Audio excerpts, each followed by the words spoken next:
It's Tuesday, May 6th. We're in Pienza. Isabella, our hostess, is giving us a tour. And I'm just getting some of the panorama from the town. And there's our group up there. Marcia waving. View of what we call the Val d'Orcia. So our valley, where you are now, that's Val d'Orcia, and from here you can embrace with your eyes all the territory, seeing that it is not a very small, but also not a very big one. So we are in Pienza here, and on top of that hill in the distance on the right, you can see Montalcino very well today. You can see San Quirico d'Orcia in the foreground there. Then we can see in a very clear way today that tower on the hilltop with the, you see there is a village on the left, that is Castiglioni d'Orcia, also a town that is part of the valley. The Mount Amiata in the background, that highest mountain, it's about 1,500 meters big. And then on the left, right behind the tree, we have that flat mountain that is named Radicofani, a beautiful fortification with all 360. That's Val d'Orcia, nothing else, nothing more, small little space, and very peculiar in its features. If you get out of Val d'Orcia, you will see the landscape changes dramatically. I mean, from here to Montepulciano, 10 kilometers, 12 kilometers, the air changes. And I'm serious about that. The air is really changes, much more humid. It resents from all the air coming from the Val di Chiana, which is another valley. That is why also you have all these differences with the wine.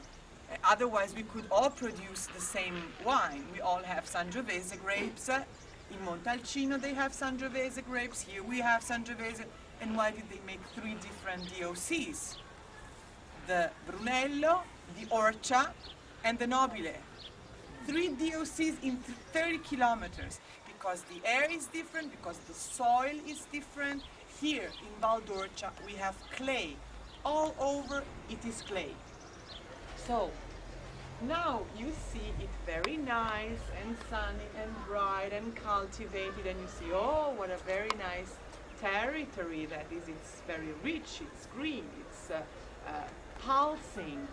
In fact, I am a little bit sorry to disappoint you. At least I was very much disappointed when I learned from my husband, Carlo, that 40 years ago it was really a completely different thing. So the Val d'Orcia was entirely made out of clay hills. If you look at some pictures of the 40s, of the 50s, you won't recognize. You will see that's another spot. Here you had clay hills all over. Nothing grew on the clay hills except some special herbs. And the sheep would eat these herbs, and that is why our pecorino cheese became so famous, because of the medical herbs growing on the clay. So now you can understand that they are eating exactly like every other sheep around the world, the grass and what is available. So I don't know how much special that meat is today. But anyway, were very frustrated because they could not really cultivate on these clay hills. So later on, first they tried everything by hand with the animals, but it was a very slow work. After, in the 1970s, with the machines and the tractors, they could really start to work the land intensively. So that was one of the jobs of Carlo, of my husband, with the tractors all around Gretaiole. From here you can see Gretaiole very well. Over there, in the distance, you see that big house. It's like a rectangle surrounded by the bushes and by the wood on the left. Ecco, Gretaiole, all around where you see the cultivated fields now, there were plenty of these clay hills. And Carlo smoothed them all down because he wanted to make durumuit on those hills. So from here you can also understand the name of the farm. Creta means clay, and Aiola, Creta Aiole, Aiola is a flower bed. Look, it's a flower bed surrounded by the clay, now surrounded by the cultivated fields, but only 40 years ago, clay, clay, clay. So it's very interesting also to study a little bit the names of the local farms, because every name has a real meaning of what originally it was. There are podere called La Tomba, the tomb, ho ho, Etruscan tombs below the farm. That one, Terra Pille. Terra means earth, pille comes from the Greek, it means water. They have, of course, the earth and source of water coming out from their land. Costillati, that falling down farm where you start the trail from Cretaiole over to Pienza. That is that house that you see all surrounded by the olive grove. Costillati, costa means the coast. Lato is a side, so that is at the side of the coast, because from there on there are no other farms up to San Quirico. So that's the last, it's on the border, it's the last farm. It's very interesting to get to understand the different names. So apparently what you say, it's very rich, it's very poor. Because all the cultivations you have right now in Valdorcia are durumuit, barley, beans, and very poor cereals. One harvest a year, not two harvests. Only plants with very deep roots can grow here. So you don't have tomatoes, you don't have tobacco, you don't have maize, because they require water. You go to Val di Chiana, Montepulciano, the flat valley over there. It's full of these things. They have plenty of water. Here, except for yesterday and another couple of days during the week, it doesn't rain. It's very, very dry. And for this reason, the only possible cultivations are what I mentioned, plus that makes it a little bit more interesting, the olive groves and the vineyards. But also, vineyards planted in a soil where you have the clay inside won't produce the same beautiful grapes than the vineyards over there in Montalcino, where they have sand and real good earth. And they have, on the other side of the mountain, there is the sea. From here, in 1 hour and 15 minutes, you go to a beautiful coast of Tuscany. So they have that mild, humid air coming from the sea that melts with the air of the valley and makes a very special microclimate over there that we cannot have. But for the same reason, they can make the most beautiful wine, we can make the most beautiful olive oil. Because over there, the olive trees suffer the humidity of the air of the sea, because the olive trees don't like the humid air. It makes bugs, it makes problems. So you see, in a very small territory, how things are different. And also, I don't know how many of you, except for those that maybe it's not their first time here, are here knowing exactly where they are. Why did you come to the Valdorcia? Why did you come to Pienza? Why did you come here? Because of you. Ecco. Because of exactly, the waterman said go to Cretaiola. Go to Cretaiola, not go to Valdorcia, and Right. then look to for a Isabella. place. Ecco, I think that's terrible. But I'm very happy of hearing this. We you know. also heard that Valdorcia is the best area. Okay, that's good. Because Valdorcia, I mean, when But you that's if we don't have someone that can communicate to us, and that's why you're so valuable. Is that We made a wrong turn, but and I saw write-ups on the internet about it's gorgeous, isn't it? Valdorcia, This sure is. Friatoli, that described all that Yeah. and made me want to come here, but we need someone to explain. I think it's very important, of course, to communicate territory, not just your place, because it must be always, considered in the whole. And it's important that you have an idea of not being just 1 hour away from Siena or 2 hours away from Roma. Because I see, for example, these people that left this morning, they came here in a wrong way, in my opinion, because they came here because of us. But then, at first they were here 3 nights, and the first day they went to Firenze, the second day they went I don't know where, but away from here, so they didn't have an idea of where they were coming. If you stay here for 3 days, stay local. Where are you going? In 3 days you don't even get the chance to see all what you have around. So, next time, when you come back, take this name, Val d'Orcia, back home. No, also our name, we will be happy. But the Val d'Orcia, valley of the river Orcia, that is the meaning. And also, if people ask you why, you must tell them that this area, only the Val d'Orcia, is the area where everyone is coming to make pictures, to make calendars, to make postcards, to make all the covers of the books like Under the Tuscan Sun. To paint. It's here, it's not Cortona, it's not Chianti, it's not Maremma. They come here. In the book Under the Tuscan Sun, Cortona, the picture is from here. Is that right? It's not from Cortona. So I think that's amazing. And you see, it became in a way an icon for Tuscany. In fact, it's a very small area. But Tuscany is the hill with the cypress and the falling down farm on the top. That's Tuscany. Or the lane of cypresses, the Serpentine in Montichiello. Or the Cipressino Villa, the one when you get out of Pienza on the right, that villa with the 5 trees. Or the group of cypresses on a huge hill. That is Val d'Orcia, but that is Tuscany. Sometimes that's Italy. So these are and of course the arts, the food and all the rest. But as I told you, the local people are very proud of their territory, of their roots, and happy that you are here. And How many people live in Val d'Orcia?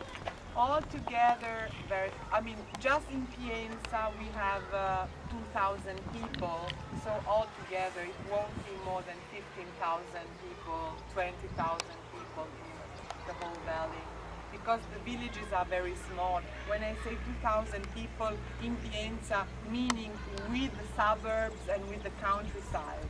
So, and Val d'Orcia 2004 became UNESCO World Heritage Site. That's important. It's important because from now on, from that point on, the territory is entirely protected. We cannot touch anything. We can't build anything new. We own 70, 80 hectares of land. There is not 1 hectare where we can construct a house there, because they only tell you if you have something that is falling down, you can restore it, but you can't build anything new. And when you restore, you must restore in the way the town tells you to restore. Inside you can make pink walls if you want, but outside you use the materials that they tell you. Use the old bricks. If you make a new roof, you must make it old.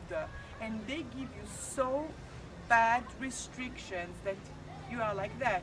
We asked for Cretaiola if we could make some windows a little bit larger because the view was so nice, and they said no way, because in this way you change the original features of the house.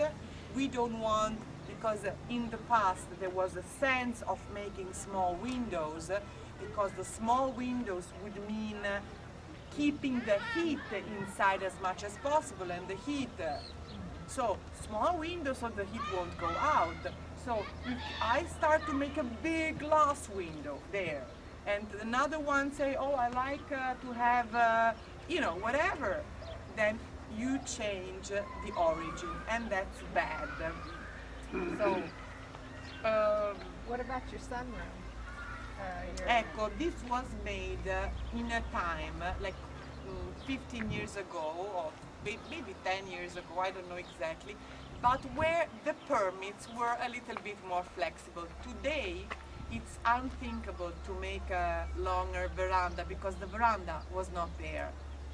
Oh, we came out. There was just a very little veranda, very little place, and so we made it new, and we got. Thank God we have that veranda today. Otherwise, our dinners and our things, I don't know where we would do them.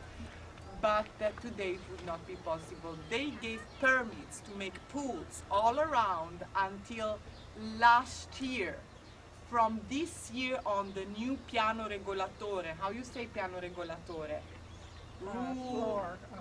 Piano is a level, isn't it? A floor. Piano regolatore means every 5 years in town they tell you how is the evolution of the town and of the land around. Long-term plan. planning. Long-term. Long-term planning system. Town planning. Okay. They said from now on, no pools anymore. You buy a beautiful villa, a property, you fence it in, you cannot make your own pool on the property because and I fully agree with that, it doesn't belong to the territory. It has nothing to do with the regional features, and besides that, if you start like in the Chianti area to look the area from the top, like with a helicopter flight, it looks awful. You have several blue spots in a place where only vineyards are supposed to be. Vineyards and wood. You should And fly that- over Los Angeles. Well, also over Milano, that is not so much, well, no pools, but I think that if you take a helicopter flight on top of Milano, you don't even see the city because there is so much smog that you don't really get to see anything.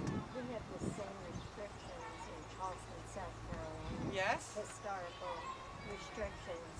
Buildings can't be Over. a couple of Right. stories, et cetera, and we maintain our history so we can appreciate this. Ecco, I think it's important, you know, Absolutely. because in a selfish way you could say, oh, they didn't allow us, you know, to make a larger window. But then if you look it in a bigger way, then of course it is good because you can have a good idea, but you can have a bad idea. And so if everyone has bad ideas, then it becomes in 10 years And a you big. also step back in history when you come to these places, or you come to Charleston. You're back in Yes. history. You can feel it and Yes. see it. It's not modern walls, skyscrapers, et cetera.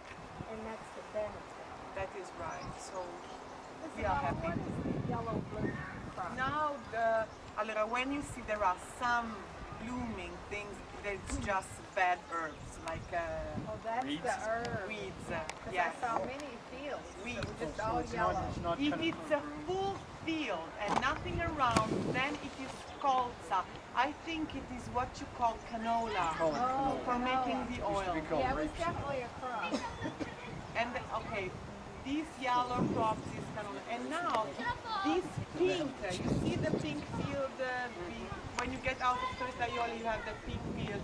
That is Alessandrino. It's a very small seed that is worth a lot of money because not many people make it, but it is possible that when you have not a good weather, nothing comes out. That is why it's so expensive. Alessandrino, I don't know the English name, sorry. A-L-L-Y-S. Alessandrino.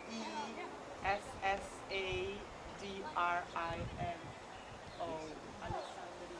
And it looks beautiful. Now it will all flourish. It's becoming like a real pink spot in the greens. It's great.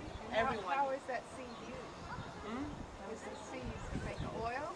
No, that is used for animals, as a food for animals. Yes.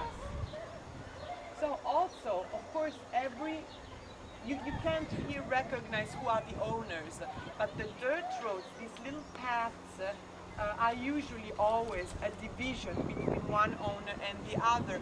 And here no one would really ever come on the idea of putting fences on their property because there are, of course, gentlemen's agreement where you know you don't have to bother your neighbor, he won't bother you.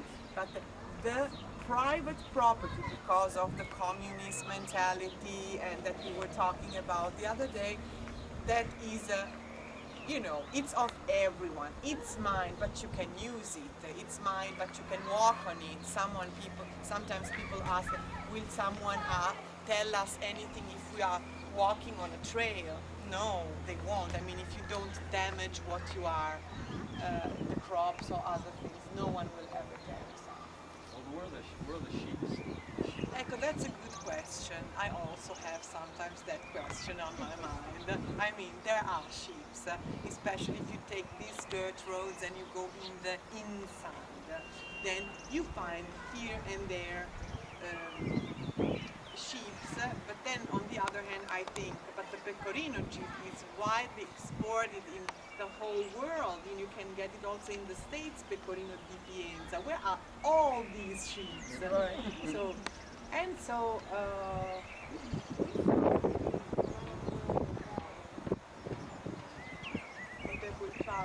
where the sheep came from the people from Sardinia, this very, when they moved here, they introduced the sheep and they made the pecorino di Pienza. But of course, it's like with Lucca olive oil.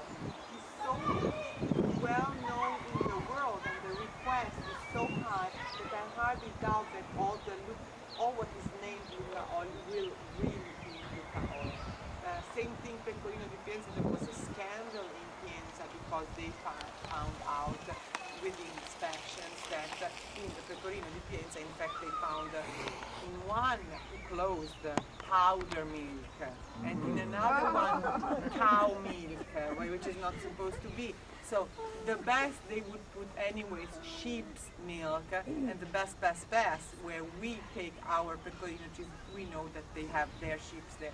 Our best friends here are from Sardinia, so they have their own sheep and they make pecorino and we buy it from there. That's what you sell at your... Yes, we buy it fresh from there and Luciano ages the cheese in walnut leaves and then we sell it. That you know where it comes from. Otherwise, of the one that you find to buy around, I mean, you can find a very good one or you don't know. It's normal. I mean, I have a question for yeah. you.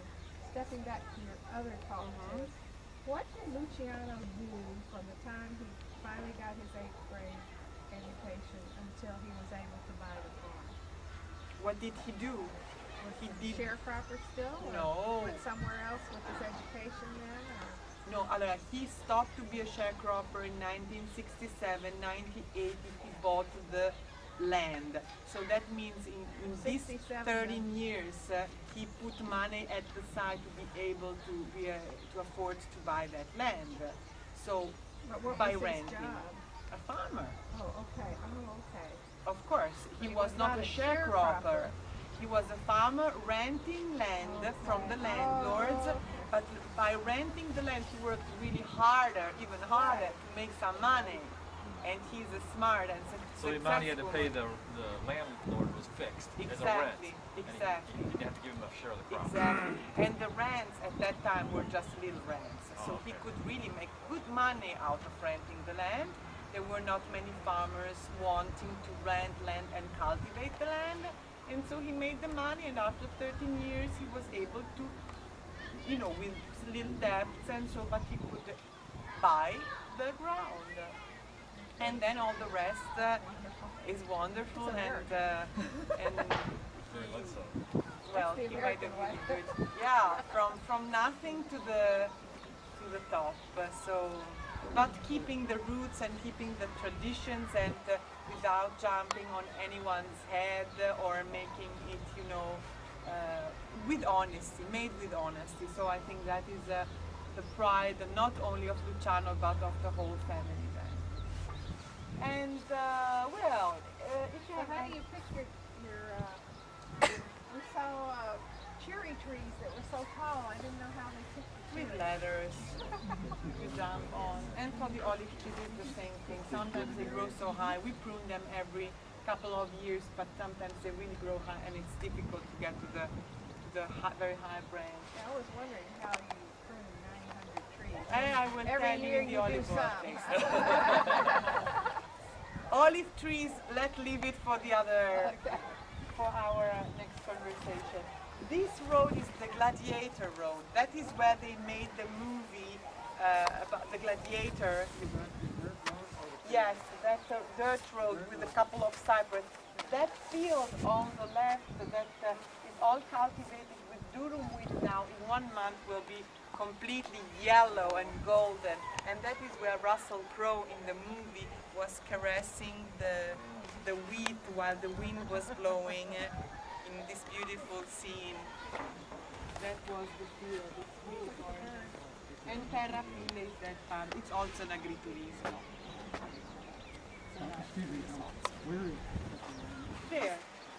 Yes. Where all those trees are. The only place all surrounded by the green. You see there is a tree, a lonely tree in the bottom of the valley, and for that house on the top of the valley. Well, Yeah. how cold does it get in the middle of the part of winter? Ah, you want to retire here, eh? That's a typical question. No, it never becomes too cold. It may be cold in January, February. When we mean cold, we mean when it's really cold, 0 degrees. So it never freezes. It can happen 2 days in a whole winter that it goes, under below 0. When you say 0, that's Celsius. Celsius. Hey. I don't know in Celsius how in Celsius how much that is. 32. 0 is 32. That's right. Oh, 0 is Right. 32? Yeah, that's So right where cold. freezing begins. Oh, You go that's lower, it 32. begins to freeze. Okay, bene. So it never happens until December. The weather is beautiful. You have also beautiful days in January and February, but maybe colder.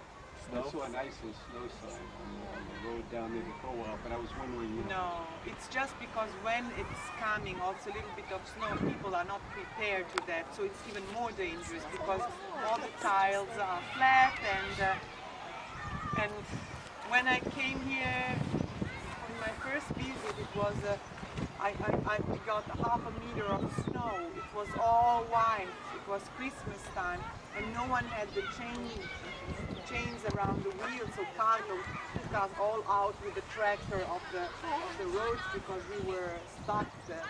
So, well, okay, we can go a step further. I gotta get in front of I can't So tell us how you met Carlo. She was a beautiful That girl. would have been a pretty picture. Isabella and Carlo were Don't you married like in the my church best right here. girlfriend? I don't know if you heard that, but Carlo liked Isabella's best girlfriend.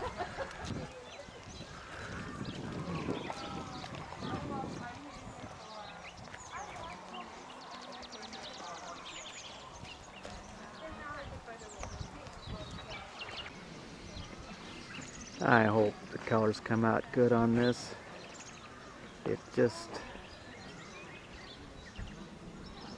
beautiful, you know, all the shades of green.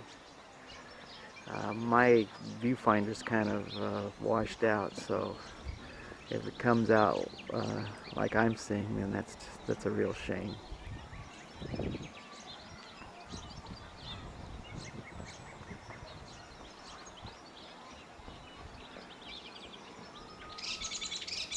Chicken stable and pig stable.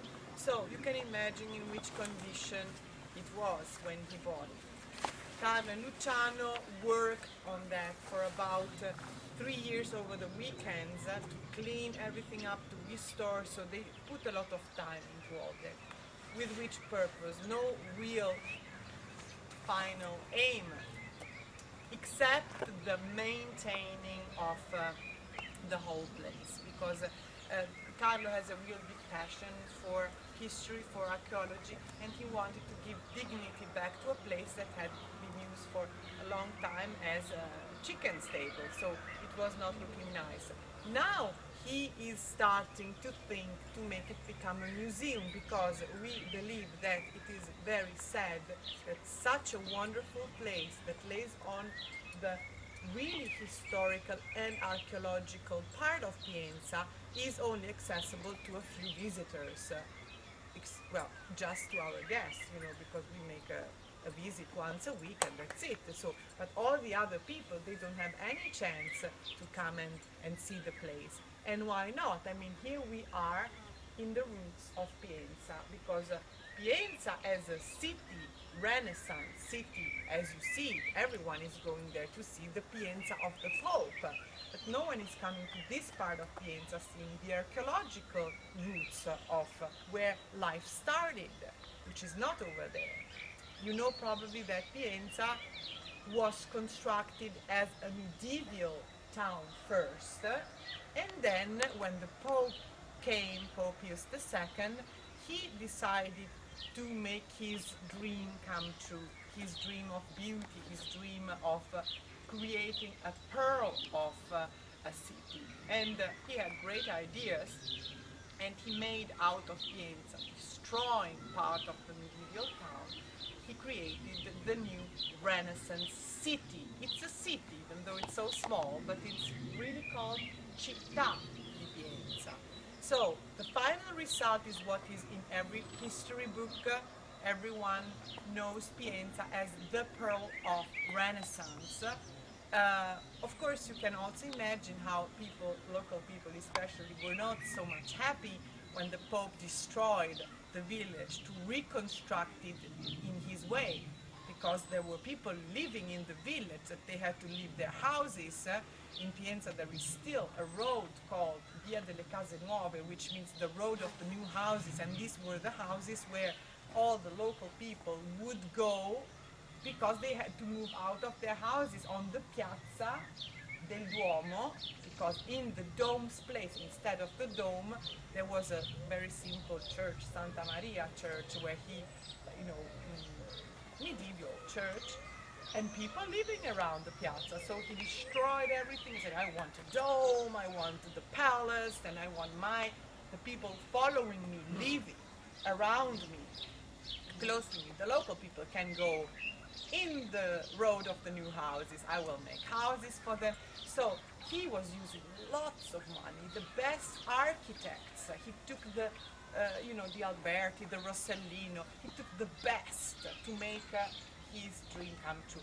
He was a little bit of Egotist.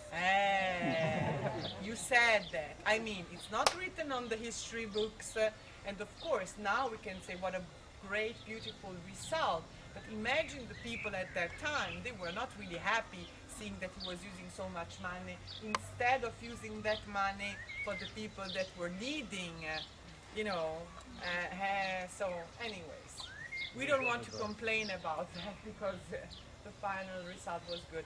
But on the other hand, that gives also a little bit of an explanation why the so-called beautiful woman of the Val d'Orcia, Pienza, among the cities, all the local people would say, oh, Pienza, I'm from Pienza, I'm not from Radicofani, I'm not from San Quirico, I'm from Pienza. Pienza is just like the pearl of the valley. And there is always a very big fight between Pienza and San Quirico d'Orcia. They are very close. San Quirico d'Orcia still is a medieval village, but in the past it was a very important town. Why? Because San Quirico d'Orcia is right on the Francigena road, the old road that used to take all the pilgrims to Rome. So there was money flowing. There were people going on the road with, for exchanging goods, and it was a commercial place. Commercial in terms that they were making exchanges and buying and selling things. Pienza was out of that world. There was nothing. When Pienza was medieval and San Quirico was the queen of the valley, it was different. So when the things turned, there was a hate, because they became from nothing, and they became. So now, still now, I was shocked when I came here to see how among local people and young people there is such a big jealousy, and Pienza they consider themselves to be educated. they go to school, while the people in San Quirico d'Orcia, they work. They work, you know, they are hard workers. Where do we take all the best house builders and painters and things? From San Quirico. But so for this reason they are called sciocchi. Sciocco in Italian means without salt, meaning without salt in the brain. So the one of San Quirico are sciocchi. The one of Pienza are favaioni. Favaioni means fava bean producers. So it's a kind of reciprocal insult. And for this reason, the people of Pienza, my husband also, he said, in your booklet, you must have at least one girl of San Quirico d'Orcia that you go with as I go with your women. You know, it's I don't know how to say it's no, you say, I take one of your women, I use her, and then I send it back to you so you can have her. But I show you that I can get her. I'm of Pienza, I can get. And that was something really in use. You would never come to the idea of marrying a girl of San Quirico d'Orcia. That was the problem. To go to bed with her, yes, but to marry, never. Now the things are changing. But my husband still, when I met him, and it was, as I said, 12 years ago, when some tourists stopped him to say, sorry, can you tell me the way to San Quirico d'Orcia? And that was in Pienza. He said, to where? And he said, to San Quirico d'Orcia. I said, I never heard about that. I'm not joking, he was serious. And the tourist said, but listen, we have to go to San Quirico, we know it's here. And he said, listen, I'm local, I am from here. If there was a town called San Quirico d'Orcia, not away from, you think I wouldn't know about that? So he really kept going on, also saying it's called the city that doesn't exist, San Quirico. 10 kilometers. And there is, you know, all this incredible situation between the two towns. So, yeah, well, with sports, you know, I can. This comes from very, very far away, and for me these things are incredible because coming from the city, I mean, you don't care, you don't make this, but here locally, these also historical events, they probably, for people that are never used to travel, to go around. My father-in-law, when he goes to Siena, he goes to the mechanician, make the car checked, oil is good, this is good, because it's considered to be a trip to go to Siena. So first they didn't move from here, they were staying local. So yes, right, their little place, and that is why also the culture of these people is so restricted to their habits, to their origins, why you have all these connections with the past. That a lot, television? No, television is something that did among the new generation probably, but the new generation, because I can see that still my husband, he's a very traditional person and he's 40 years old, but there are things that he Maybe the internet's going to be the biggest. maybe, you know, but they don't care so much about the resting part of the world. That is my feeling about everything around here, is that they like to keep things here in the way they are because they are beautiful and they don't want to have anything coming from the outside. Don't be misled by the fact that the local people here are nice. They are all nice until they know you come and you go. But if they know that you come and you stay, so you are not tourists anymore, but you are people that decide to move here, to take their houses away, to buy their land, and then you want to melt with them by speaking Italian, and they would say, no, because you took the house away from my children, they were able to afford to buy a house if it was 100,000 euro worth. But if it costs 1 million because you offer 3 times as much and you take the houses away, they are very upset with tourists that come and want to move here. Because this made all the prices higher, and the young generation, they must go. So they say, we accept what comes and go, it's fine, but don't think that we come and stay and we will make big arms saying, please come. I tell you this because I'm married with a local person.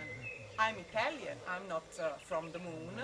I'm almost from the moon. But it is true, I am from the northern part of Italy, I'm a city girl, and I will always be seen in that way.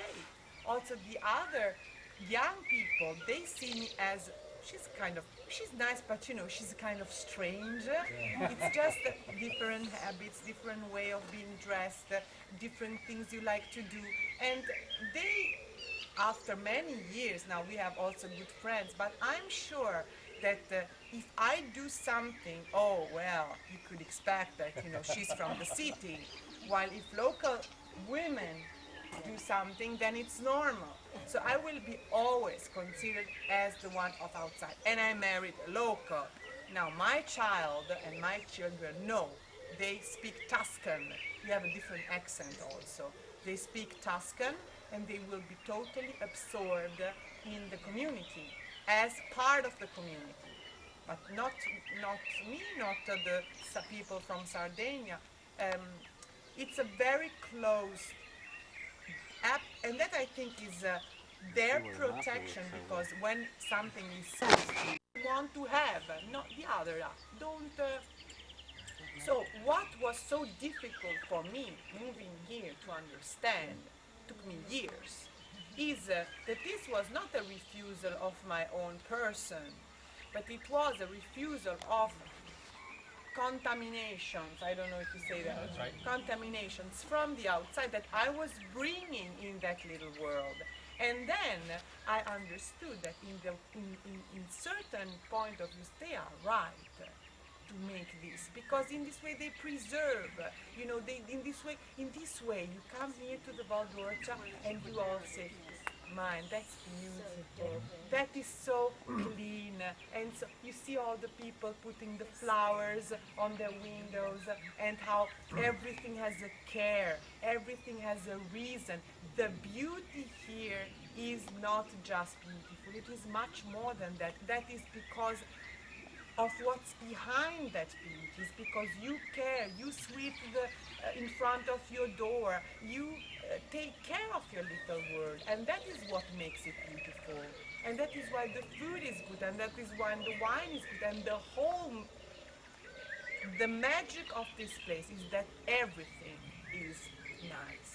It's not only the food, only the people, only the wine, only the landscape. It's everything. And you feel good and surrounded by the peace, by the beauty, because the people have a sense of identity. I think that is the key. Knowing who you are, knowing where you come from, which is your past, which are your roots, and all these things gives you a sense of identity for which you want to keep things nice, because you know that you will leave them for someone in the future. So this connection, past, present, future, it's wonderful. We don't have that in the city.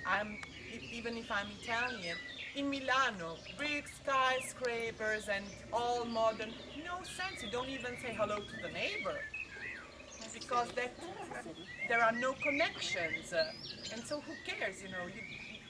And then there is well, that is what, as people coming from outside, these were my feelings, and I think that is the richest treasure I found here. And it gives you become more humble in a way that you recognize that sometimes it's not the fact that you know languages, or the fact that you went around the world and you feel you have treasures inside of you, languages, experience, being open. You think it's better, you think it's more, And then you realize that it is not like that. You must step back, and there is a force in this natural way of being, in this simpleness, but so deep, so strong. I'm sorry, my English is not so good that I can give you all what my feelings are. So, but I think that's much more than my languages or than my going around in the world and feeling like you can do something. You can't do anything that is better for here. Accepting is the best thing that you can do. Just the way you are, just with what you have, that's your special identity. Yeah. But and she's offering the breast to the baby. And you can see that this is all sandstone that was originally painted, but unfortunately now all the painting has gone. So from the style of this Madonna, you can see, well, that is what the experts told us, that she is probably of the 15th century, because the style reminds that time frame. You can see, for example, that the Madonna, the way she is represented there is she's a mother. She's not a severe Madonna standing like that. She's a mother, she has a humanity, she has her head on the shoulder while breastfeeding, and that is the typical way the mothers have their head on the shoulder while they breastfeed. So this is a typical, it's a typical feature of the Renaissance time. Compared to the medieval carvings, you can see there is a huge difference, because the medieval carvings are always very severe, very straight, there is no expression. They symbolize most of the times something, but they don't want to represent the humanity of the figure. You don't read feelings out of while the Renaissance time, also in the paintings, it gives you a real feeling of the proportions. They are all very good. Here, of course, we are not talking of fine arts. That's a rural art. It's rustic. It's made, in a simple way. But this communicates something. There is a tenderness that goes through. So, two other interesting things. One is that the Madonna here is kneeling. The kneeling Madonna is called Madonna of Humbleness, because she's kneeling, and that's very rare to find. And the other thing is about her left hand. So look at her left hand and tell me what you notice about that left hand that you find peculiar or... How many fingers does she have? Ecco, count them. She has 5 fingers and a thumb. 1, 2, 3, 4, 5, 6. You see? So apparently, you don't notice that. I mean, you had a very good eye, because most of the people would say, oh, she has a bracelet, she has a ring, she has a longer arm, a shorter arm, whatever, 1,000 of things, and then just the last thing is, oh, but she has also 6 fingers, In fact, what the experts told us is having 6 fingers, of course it was not a mistake, it was made on purpose, and it was considered to be like in the medieval time, when witches were painted or carved. They often used to have 6 fingers, because it was a sign as for their supernatural being. Here, it's considered to be also a sign of superiority, not in the evil way of the witches. It's a spiritual figure, it's a Madonna, so it's a sign for her being above a certain level. It's also a supernatural figure, if you want to. Goes away. Yes. Find the class. And so the chapel became a local cult's place. All the women were and are coming here to pray, to say, this is an altar, and here they used to bring offers and flowers, light a candle, say a prayer to the Madonna, because she's supposed to bring milk to the pregnant women.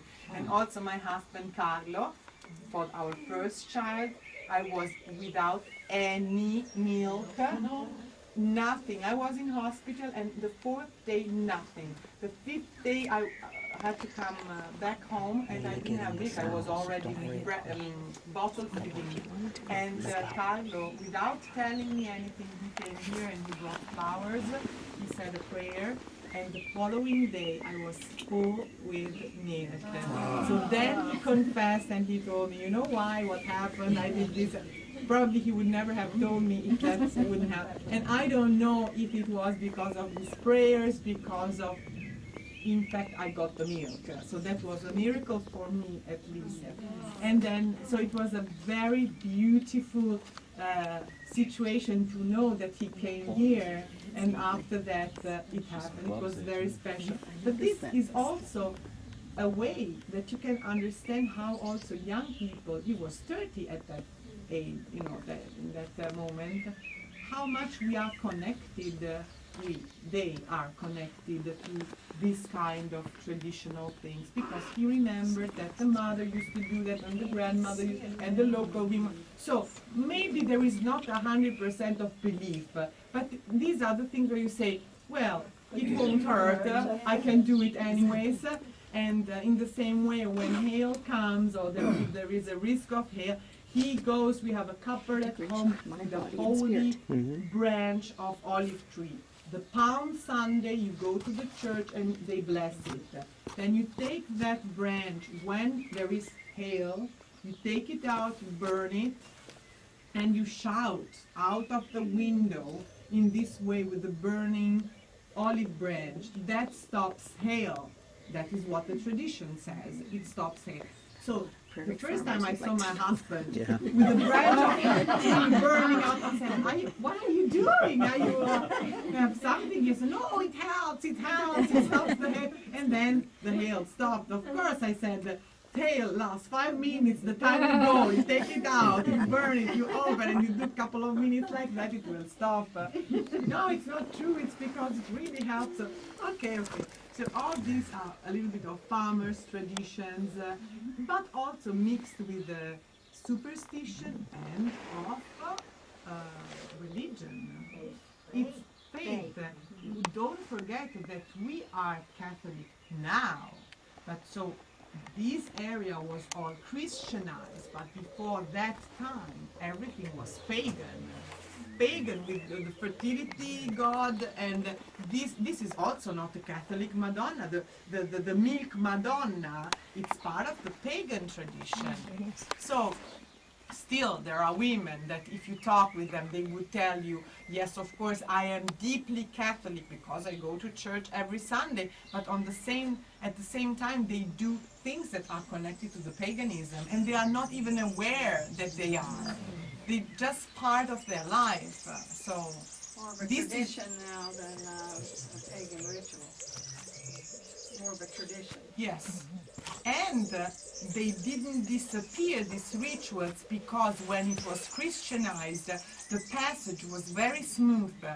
The Christians did not destroy these pagan symbols, and they just tried to take the people towards, but in a smooth way. In other parts of Italy and in the world, when the Christians arrived, they made it in the worst way, you know, they destroyed everything. So while here it was smooth, so they overlapped in a way and became a kind of mixed tradition. Was that yours? Okay, let's go down. We just find the whole thing mind-boggling because Australia's been discovered. Yeah. 1770.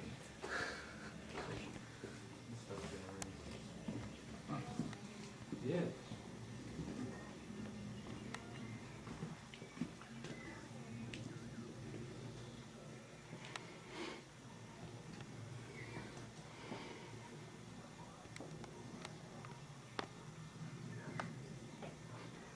I gotta go join the rest of the group. They're going into the caverns, and I'm not gonna be able to film in there.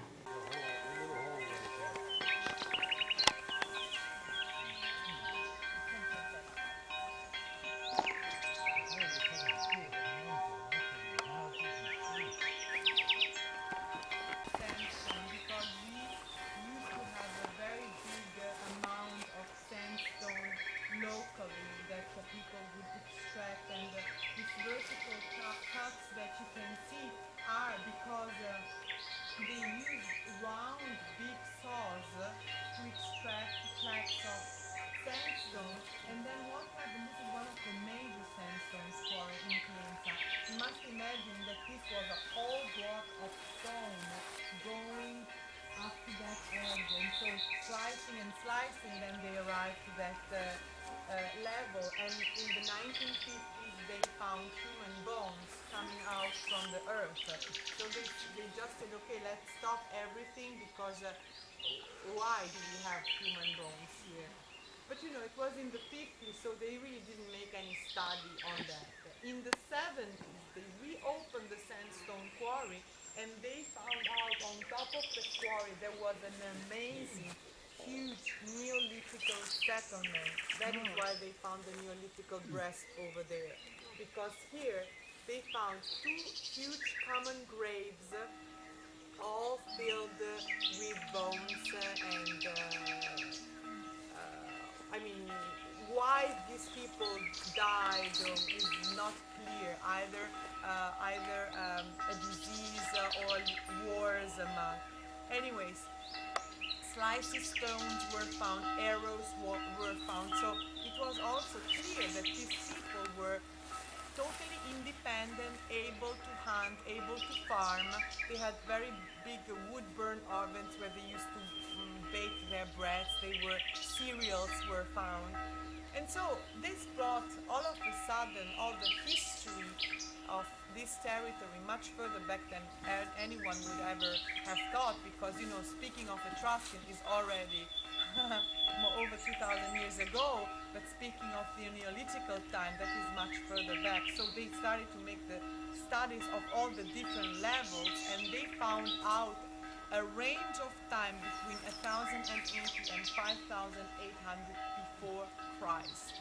So the Bronze Age, which is about 1100 before Christ, was the most recent era in this time frame.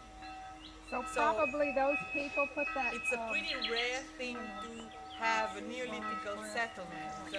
Now more settlements of the Neolithical time have been found, but in the 70s that was the only existing one in Umbria and Toscana.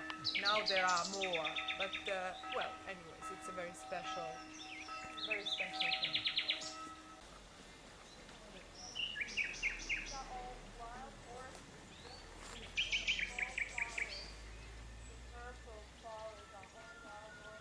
Preparation in our apartment. The real challenge is figuring out how to keep them.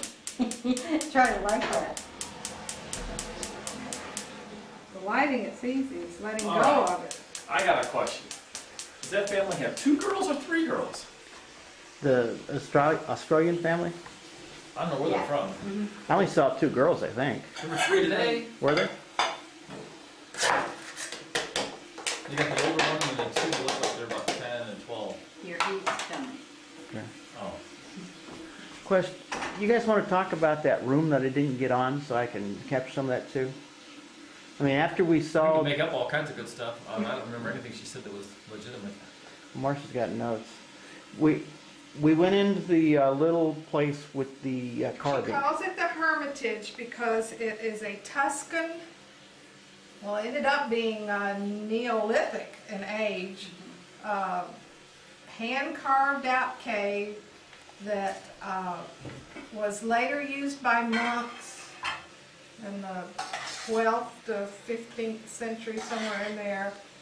But when they found it on there, bought the land with it on there, it had been used for farm animals, and it took Carlo and his father Luciano 3 years to clean out the muck.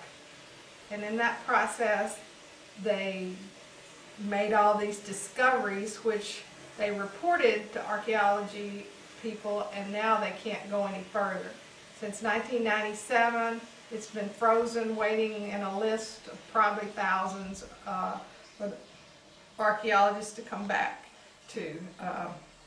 The first rooms we came to were probably, well, the monks, because there was evidence of a building out in front of it, and the method of capturing the water was a method used by the Tuscans that probably was used to empty the water from their burials, but the monks probably used it to capture water. And I don't remember, were there frescoes in that area? There were none remaining. Yeah, everything had been chipped She away. suspects that there were frescoes. Probably Well, there Second were World two War. openings, like windows that had been filled in that they thought were cisterns or something. Well, those aren't windows, those are definitely cisterns. Cisterns. Yeah. But I mean, Just they don't know what- kind of look like, They're all full of mud and she doesn't know what's down Right. below. Right. and they can't do They anything. That's can't correct. excavate. They suspect there's a hole, that the floor was actually, has the ceiling to something below. Because of the lining of the pathway leading up to the site, it gives the appearance of a wall, or the top of a wall. And so where we were walking was hard dirt, and they can't excavate that dirt, even though they believe that that indicates another building or another layer below where we were walking.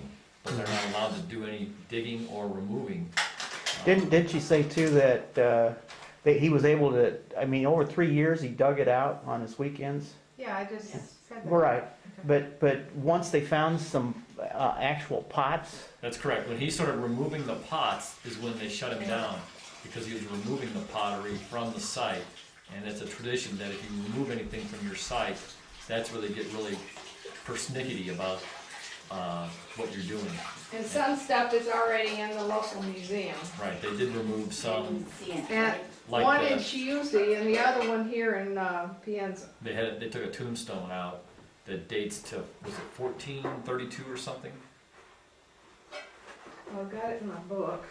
Early 15th century. Which had bones in it. And they left found it in the bones, and that's car. correct. Books in the car. want me to, I'll go get it out of the car. What's up to you? But in You the can take deeper into mine. the what site we is where she started showing us more Yeah, pagan not crazy, but I'm more figures carved into the walls, which would predate Got the milk. Christianity Somebody yelled era. at me. And so they know that it goes prior to Christ. They just don't know if it's 50 years before Christ, 100, 500, they don't know how many years. But the presence of that bronze breast. But they found out in the on the hillside, right That out in became front. Neolithic in Right. age though. Right. They were Evidence probably from that settlement that was above, up above. up above the Everything- sandstone yeah. quarry. And that was the first Neolithic settlement discovered in Tuscany. And since then, there have been several others. You guys are great. And But- and somewhere in there in that second room there was the other entrance that we left from, where it was definitely two Etruscan tombs, or Yes, there was all of the historians and archaeologists agree that that was in fact the Etruscan tomb. fascinating. I wish I could have got all of her on it. She wouldn't let me film in there. I could take pictures, and we got some. Couldn't film. That she'd be accused of later Oh. saying was not accurate not or accurate. true. Probably not truly endorsed by the Oh, okay, historians. so Or the locals accusing them of taking stuff out or something too. okay, so that was to protect her. Yeah. Yes. Or that's the reason she gave us. Well, that's all that makes sense, because I wasn't going to do any harm filming. And that's all I could figure. She didn't want it on tape. Yeah, because she said we could take pictures, so it doesn't matter what was being said. That's the issue. This is Tim and Terry's room. Oh, Right. Lord, don't show mine. Yeah, when it's clean, not when it's like it is today. Wishing out of here, sleeping till, what time do we sleep to? Okay, now I'm going to turn all the way around from their bedroom, back through the living room. This is done. Straight ahead is our bathroom. Well, everybody's bathroom. Turn her off. There's the front door. I think yours is Turning off is easy. All I need is the So a family with 3 girls are sleeping in a unit just like this, I guess? I think it's bigger. But they could get, yeah. Okay. Probably have a Pretty good room shower. like ours at the seminary. Marcia loves these Tuscan windows. So we've got extra bed in ours. So, see, Because the one bed is just like that. the radiator we haven't needed. And here's our bedroom. Might as well finish up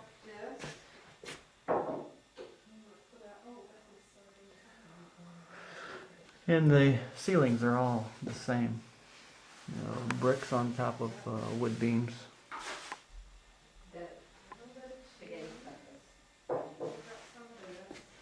And we have a big closet here.